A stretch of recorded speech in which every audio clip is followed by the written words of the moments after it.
అందరికీ నమస్కారం. SBR talks channel స్వాగతం.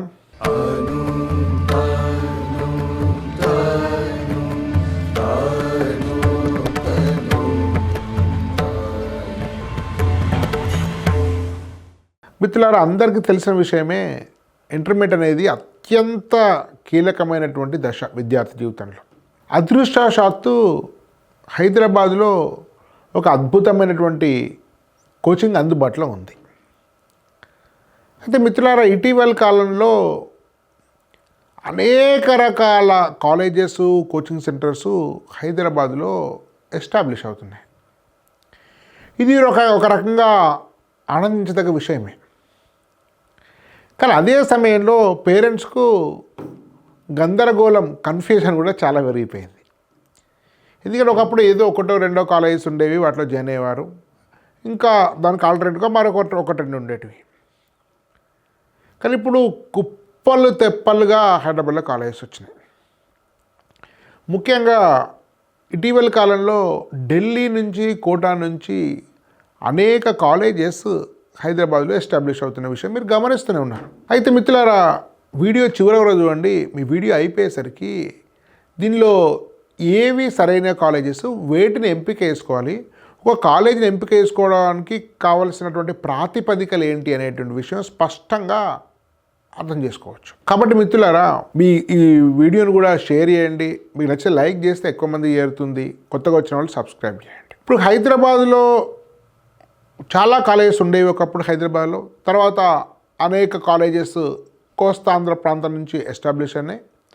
దానిలో కూడా చాలా వరకు కాలగర్భంలో కలిసిపోయి ప్రధానంగా శ్రీ చైతన్య నారాయణ మిగిలినవి. అవి లక్షలాది మందికి సర్వీస్ అందించినాయి. అసలు వాటి మంచి చెడ్ల గురించి వేరే వీడియోలో నేను ప్రస్తావిస్తాను. దాంతోపాటు మీకు ఫిడ్జీ తెలిసినటువంటిది, అది అద్భుతమైన కాలేజీ. కానీ ఇటీవల కాలంలో కొంత ఆర్థిక గందరగోళం వల్ల అస్థిరపడింది. దాని భవిష్యత్తు ఏమవుతుందనేది కాలమే సమాధానం చెప్తుంది. ఆకాష్ నీటికి మంచి కాలేజీ మీకు తెలిసినటువంటి విషయమే. జేఈలో కూడా కోచింగ్ ఉంది, ఢిల్లీ బేస్డ్. ఈ రెండు ఢిల్లీ బేస్డ్. అయితే ఫిడ్జీతో పాటు సమానంగా బన్సల్ అనేటువంటి ఇన్స్టిట్యూషన్ ఉండేది కోటాలో. అది పైనీర్. కోటాలో బన్సల్ పైనీర్ అయితే ఢిల్లీలో ఫిడ్జీ పైనీర్. రెండు కూడా విలువలతో ఉన్నటువంటి సంస్థలు. ఇప్పుడు కాదు, బన్సల్ కాదు, ఒక 12 ఏళ్ల క్రితం వరకు అది విలువలతో ఉన్నది. ఫిడ్జీ 2-3 ఏళ్ళ నుంచి ఆర్థిక సమస్యలతోటి, కొన్ని ఇతర కారణాల వల్ల, మేనేజ్మెంటల్ ఇష్యూస్ వల్ల ఇబ్బంది పడింది. కానీ రెండు కూడా చాలా ప్రమాణాలు, పారదర్శకత పాటించారు. నిజాయితీ అనే ర్యాంకులు ఇచ్చారు. ఎవరిని డిస్టర్బ్ చేయలేదు. ఒక నైతిక విలువలతో ఉన్నటువంటి ఇన్స్టిట్యూషన్స్ ఉన్నాయి. ఆకాష్ మధ్యస్థమైనటువంటి కాలేజ్. శ్రీ చైతన్య నారాయణ గురించి అందరికీ తెలిసినటువంటిది. నేను అనేక వీడియోలు చెప్పానంటే మళ్ళీ నేను ప్రస్తావించదలుచుకోలేదు. అయితే అదే సమయంలో మీకు స్థానికంగా కొన్ని కాలేజెస్ ఉన్నాయి. స్థానికంగా ఉన్నటువంటి అనేక మంచి కాలేజెస్ కూడా ఉన్నాయి. వాటి గురించి నేను మళ్ళీ ప్రస్తావిస్తాను.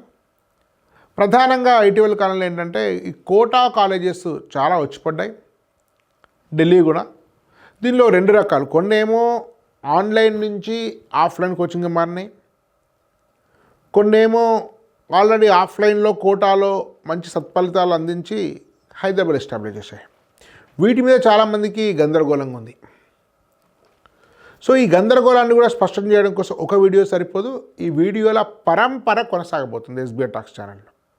కాబట్టి తర్వాత వచ్చేటువంటి వీడియోలను కూడా చూడండి. ఎందుకంటే ఎస్బీఆర్ టాక్స్ ప్రతిష్టాన్ని కలిసి పేరెంట్స్కు సరైనటువంటి సమాచారాన్ని ఇచ్చేటువంటి బృహత్తర కార్యాన్ని చేపట్టాయి.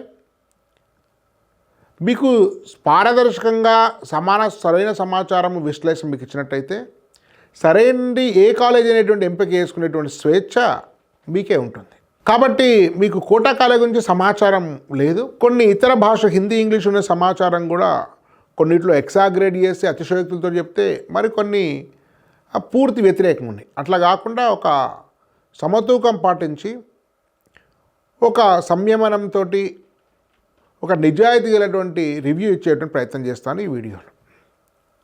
ఆ తర్వాత మనం ఏ కాలేజీలో ఎంపిక చేసుకోవాలని అనేది సూటిగా ప్రస్తావించకుండానే ఏ లక్షణాలు ఉన్నటువంటి కాలేజీని ఎంపిక చేసుకోవాలి అనేటువంటి విషయం మీద నేను ప్రస్తావిస్తాను. మీకు చాలామందికి తెలిసిన విషయమే, కోటా కాలేజ్ అనేది మనకు క్రేజు. కొత్త ఎప్పుడు వింత, పాత ఎప్పుడు రోత. అయితే కోటా కాలేజెస్ చాలా వరకు డిగ్రేడ్ అవుతున్నాయి. కోటాలో కూడా కోటా కాలేజ్ మాత్రమే కాదు, కోటాలో ఉండేటువంటి విద్యార్థుల సంఖ్య కూడా గత 4 ఏళ్లలో సగం కంటే కింద పడిపోయింది. సుమారు 7,000 కోట్ల రూపాయల వ్యాపారం జరిగేటువంటి కోటా పట్టణంలో, రాజస్థాన్ అనుకోట అనేది ఒక జిల్లా హెడ్ క్వార్టర్, మన కరీంనగర్ లాంటి పట్టణం. నేను స్వయంగా వెళ్ళి కొన్ని రోజులు ఉండి వచ్చాను నేను. అది 3,500 కోట్ల పడిపోయిందంటే కోటాలో చేరేటువంటి విద్యార్థుల సంఖ్య పడిపోతుంది. అదేవిధంగా మనం హైదరాబాద్లో చైతన్యనారాయణ గురించి ఆత్మహత్య నుంచి చాలామంది తెలుసు, కానీ అంతకు అనేక రెట్లు కోటాలో ఆత్మహత్యలు జరుగుతున్నాయి. కోటా మీద జరిగే ఆత్మహత్య మీద ఒక హిందీ సినిమా కూడా వచ్చింది. అంటే బేసికల్గా ఏంటంటే కోటా యొక్క కోచింగ్ విధానము కొంతమంది అద్భుతమైన విద్యార్థులు మేలు చేసినప్పటికీ చాలామందికి నష్టం కలిగేస్తుంది. ఆ పద్ధతి ఏంటంటే నార్త్ ఇండియన్ మోడల్ ఇది, మన సౌత్ ఇండియన్ మోడల్ వేరు. నేను దాని గురించి ప్రస్తావిస్తాను. కోటాలో ఢిల్లీలో ఏంటంటే మీ కోచింగ్ దగ్గర ఉంటుంది, అదేవిధంగా మీకు కాలేజ్ దగ్గర ఉంటుంది, సిబిఎస్ఈ కాలేజ్ దగ్గర హాస్టల్ ఉంటుంది. ఎవరు స్టూడెంట్ మీద బాధ్యత తీసుకుంటే ఎవరు తీసుకోరు. ప్రధానంగా ఎవరు బాధ్యత తీసుకోకపోవడం వల్ల ఒంటరితనంతో ఇతర సంబంధాలు ఏర్పడి ఇతర అలవాట్లకు గురై ఆ అడాలసెంట్, ఒక కౌమార దశ ఉన్నటువంటి విద్యార్థి రకరకాల ఇతర కారణాల వల్ల సూసైడ్ చేసుకున్నట్టుగా అధ్యయనం జరుగుతుంది. నిజానికి అకాడమిక్ స్ట్రెస్ వల్ల చనిపోయే వాళ్ళు చాలా చాలా తక్కువ మంది.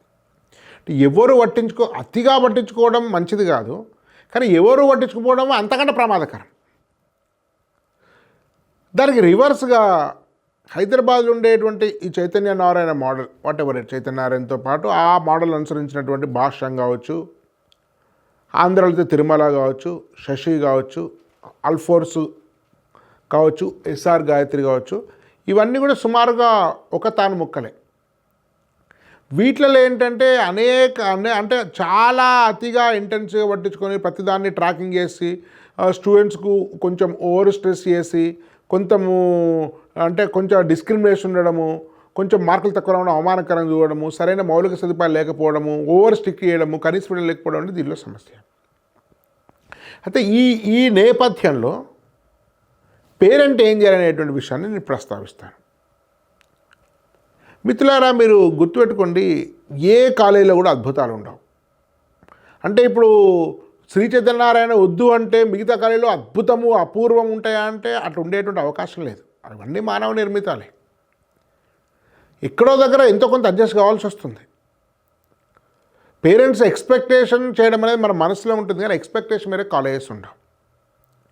కాబట్టి మనం కూడా అతిగా మా వాడికి ర్యాంక్ వస్తుంది, ఎలాంటి సమస్య ఉండదు, అట్లాంటి సాధ్యం కాదు. 2% సీట్లు ఉన్నాయి, 3% సీట్లు ఉన్నాయి మొత్తంలో. కానీ మనం అందరికి కూడా మన పిల్లలందరూ కూడా క్లెవర్స్ లాగా చాలా మంచి విద్యార్థులు కనపడుతుంటారు. సరే, ఇప్పుడు ఈ నేపథ్యంలో ఎలాంటి కాలేజ్ ఎంపిక చేసుకోవాలి? కోటా కాలేజెస్, శ్రీ చైతన్యనారాయణ కాలేజెస్, స్థానికంగా ఉండేటువంటి కాలేజెస్ ఉన్నాయి. ఈ విషయం తెలియాలంటే ఫస్ట్ ఆఫ్ ఆల్ కాలేజ్ నుంచి మనం ఏం ఆశిస్తున్నాం అనేది అర్థం కావాలి. ఒక పెద్ద పొరపాటు ఏం చేస్తున్నారంటే పేరెంట్స్ కాలేజ్ ఎంపిక చేసుకునేటప్పుడు అంటే కాలేజ్ యొక్క గొప్పతనం చూస్తుంటారు. ఎన్ని ర్యాంక్స్ వచ్చినాయి, 100లో పెన్ను వచ్చినాయి, 10లో పెన్ను వచ్చినాయి, ఎంత పెద్ద ప్రచారం ఉంది, కోట్ల కొద్ది శాలరీస్ ఇస్తున్నారా, ఎన్ని బ్రాంచెస్ ఉన్నాయి, ఎంత పెద్ద పెద్ద సిటీల నుంచి వచ్చినాయి. అంటే కాలేజ్ యొక్క అంత బయటి కాలేజ్ అనేటువంటి ఒక కాంటెక్స్ట్ నుంచి కూడా చాలామంది అమాయకత్వం ఎంపిక చేసుకుంటున్నారు. కానీ మిత్రులారా, కాలేజ్ అంటే ఒక రకంగా ఇది ఒక కోచింగ్ సెంటర్ లాంటిది, అంతకు మించింది ఏం లేదు. అంటే మనకు ఎక్కడ చేరితే న్యాయం జరుగుతున్నటువంటి పాయింట్ ఆఫ్ వ్యూలో మనం కాలేజ్ ఎంపిక చేసుకోవాలి. అంటే మనకు ఒక షాప్లోకి వెళ్ళి వస్తువులు తీసుకుంటే కూరగాయలు అమ్మేటువంటి వ్యక్తి ఎంత పెద్ద కూరగాయల షాప్ మనకు సంబంధం లేదు. మనకు సరసమైన ధరలకు తాజా కూరగాయలు, ఆరోగ్యకరమైనవి, మంచిగా వచ్చే కూరగాయలు మనం కొంటాం. అట్లనే మన పిల్లలకు ఎక్కడ న్యాయం జరుగుతున్నటువంటి విషయంలో మనం కాలేజ్ ఎంపిక చేసుకోవాలి. అది బేసిక్ పారామీటర్, మౌలికమైనటువంటి ప్రాతిపదిక. మన పిల్లలకు ఎక్కడ న్యాయం జరుగుతుంది, ఎక్కడ న్యాయం జరుగుతుంది అంటే 15 నుంచి 17-18 సంవత్సరాలు ఉండేటువంటి వయసులో ఉండే విద్యార్థులు కాబట్టి మన పిల్లల పట్ల తగిన శ్రద్ధ ఎక్కడ వహిస్తారు, మంచి ఫ్యాకల్టీ ఎక్కడ ఉంటారు, ఉన్నంతలో మంచి ఆహారము, మంచి హాస్టల్ వసతి ఎక్కడ ఉంది. ఇది ప్రధానంగా విషయాలు. Faculty, care, facilities and hostel, ఈ 3-4 ప్రధానమైనటువంటి ప్రాతిపదికలు. మిత్రులారా, మీరు ఆలోచించండి, ఎక్కడో విజయవాడలోనో ఢిల్లీలోనో కోటాలోనో ఓనర్ ఉండి ఆ మధ్యలో అనేక రకాల దశలో ఉండేటువంటి ఉద్యోగాలు ఉండి వందల కొద్దీ బ్రాంచెస్ ఉండి పదుల వేలల్లో లక్షల సంఖ్యలో విద్యార్థులు ఉండే కాలేజెస్లో వ్యక్తిగతమైన శ్రద్ధ ఉండే అవకాశం ఉంటుందో మీరు ఆలోచించండి. ఒక సమస్య పరిష్కారం కావాలంటే ఒక 5-6 దశలు దాటి వెళ్ళాలి.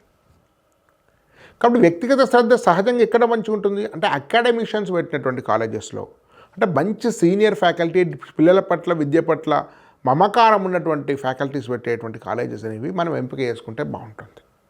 అదేవిధంగా వేల కొద్ది విద్యార్థులు ఉండేటువంటి కాలేజెస్లో న్యాయం జరిగే అవకాశం తక్కువ. కొద్దిమంది జరుగుతుంది, 1%, 2% టాపర్స్ వాళ్ళు స్పెషల్ బ్రాంచ్ పెట్టి చైనా బ్రాంచ్ పెట్టి మరో దగ్గర మరొకటి పెట్టే దగ్గర న్యాయం జరుగుతుండొచ్చు, నేను కాదనను. కానీ ఒక సగటు విద్యార్థి న్యాయం జరుగుతుంటే ఆలోచించండి. అదేవిధంగా హాస్టళ్ళు వాళ్ళే డైరెక్టర్లే పర్యవేక్షణ చేసేటువంటి హాస్టల్లో తక్కువ సమస్యలు, హాస్టల్లో సమస్యలు తప్పనిసరిగా ఉంటాయి, ఎక్స్పెక్ట్ చేయండి ఫస్ట్ టైం. కానీ హాస్టల్లో నడపడం అనుభవం లేనటువంటి నార్త్ ఇండియా ఇన్స్టిట్యూషన్స్లో చేరితే మీకు ఇబ్బంది పడేటువంటి అవకాశం, ఎందుకంటే అవన్నీ coaching centres, part time coaching centres. కానీ మన తెలుగు వాళ్ళు ఎక్స్పెక్ట్ చేసే హైదరాబాద్ మోడలు, ఆ Vijayawada model, Visakhapatnam model, Karimnagar model, Warangal model ఏంటంటే హాస్టల్లో కాలేజ్ వచ్చి వీటివన్నీ నడిపోయిన అనుభవం కోటా కాలేజెస్కి లేదు. అదేవిధంగా స్టూడెంట్ సెంట్రిక్ కాలేజెస్లో చేరండి, బిజినెస్ సెంట్రిక్ కాదు. అఫ్కోర్స్ ప్రతి ఒక్కరికి కొంత డబ్బు సంపాదన అవసరమే, కానీ స్టూడెంట్ పట్ల మమకారం ఉండి, స్టూడెంట్ పట్ల టీచింగ్ పట్ల ప్యాషన్ తోటి చాలా మంచి ఉద్యోగాలు వదిలి, లేకుంటే ఐఐటి ఎన్ఐటి నుంచి వదిలి, ఐఎమ్స్ వదిలి, లేదా పెద్ద పెద్ద వ్యాపారాలు ఉన్నా కూడా వాటిని వదిలి టీచింగ్ పట్ల మమకారం చెప్పేటువంటి కాలేజ్లో చేరండి. తప్ప దీన్ని ఒక పెద్ద వ్యాపార సామ్రాజ్యంగా చేర్చి ఇన్వెస్టేషన్ తీసుకొని సో రకరకాల ప్రెజర్స్ మీద పనిచేసేటువంటి కాలేజెస్ స్టూడెంట్స్ న్యాయం చేయలేవు. అదేవిధంగా ఆన్లైన్ ఉండేటువంటి కోచింగ్ సెంటర్స్ కూడా చాలా వరకు హైదరాబాద్లో వచ్చినాయి. మీకు ఆన్లైన్ నుంచి వచ్చినటువంటి మీకు అన్అకాడమీ కావచ్చు, వేదాంత్ కావచ్చు, ఫిజిక్స్ వాళ్ళ కావచ్చు, వీరికి ఆఫ్లైన్ కోచింగ్ నడిపేటువంటి అనుభవం లేదు. ఆన్లైన్ చాలా ఈజీ, మంచి టీచర్ పెట్టి ఎంటర్టైన్ చేస్తే చాలా వరకు మంచి స్టూడెంట్స్ హ్యాపీగా పెట్టి చప్పట్లు కొడతారు. కానీ ఆఫ్లైన్ అంటే రిజల్ట్స్ తీసుకురావాలి, ఇన్ఫ్రాస్ట్రక్చర్ ఉంటుంది, అడ్మినిస్ట్రేషన్ ఉంటుంది, కొన్ని సందర్భాల్లో హాస్టల్స్ ఉంటాయి. ఇన్ని రకాల సమస్యలు అధిగమించేటువంటి అనుభవం ఉన్నటువంటి కాలేజ్లో చేరండి. కాబట్టి మనకు న్యాయం జరిగేటువంటి కాలేజీలు చేరండి తప్ప కాలేజెస్ హోర్డింగ్స్, మెట్రో పిల్లర్స్ మీద ఉండేటువంటి హోర్డింగ్స్, టీవీ ప్రకటనలు, యూట్యూబ్ ప్రకటనలు, ఎంటర్టైన్ చేయడము, ఎమోషనల్ చేయడము, సెంటిమెంట్స్ రగిలించడము, స్టూడెంట్స్ అట్రాక్ట్ చేయడము, వీటి వల్ల జరిగేటువంటి ప్రయోజనాలు తక్కువ. కాబట్టి కాలేజ్ పెరిగినప్పుడు కన్ఫ్యూజన్ కూడా పెరుగుతుంది. ఈ కన్ఫ్యూజన్ పట్ల స్పష్టత ఇవ్వాలంటే మీకు అనేక Zoom meetings, SBR talks Pratishthana నిర్వహిస్తుంది. వారానికి 2 మీటింగ్స్ ఉన్నాయి. సో వాటిలో ఇంకా మరింత స్పష్టత వస్తుంది. అనేక మంది మంచి కాలేజెస్ యొక్క డైరెక్టర్స్, ఫ్యాకల్టీస్ కూడా జూమ్ మీటింగ్లో వస్తుంటారు. శ్రీధర్ గారు వారానికి 2 సార్లు పేరెంట్స్తో మాట్లాడుతున్నారు. కింద వాట్సాప్ లింక్ ఉంది డిస్క్రిప్షన్లో, వాట్సాప్లో చేరండి. చేరితే మీకు వాట్సాప్లో రెగ్యులర్ అప్డేట్స్ వస్తాయి. అనేక మంది కాలేజ్ డైరెక్టర్స్ కూడా మీకు పరిచయం చేస్తారు. మీకు తగిన కాలేజ్ ఎంపిక చేసుకోండి. ఈ ఆర్భాటాలు, హంగులలో మాయలో పడిపోని మీకు నష్టం కాకండి. అద్భుతమైన కాలేజీలను సూచించడం కోసం ప్రతిష్టాన్ ఎడ్యుకేషన్ రీసెర్చ్ సహకారం తీసుకోండి. ధన్యవాద్. భారత్ మాతా కీ జై.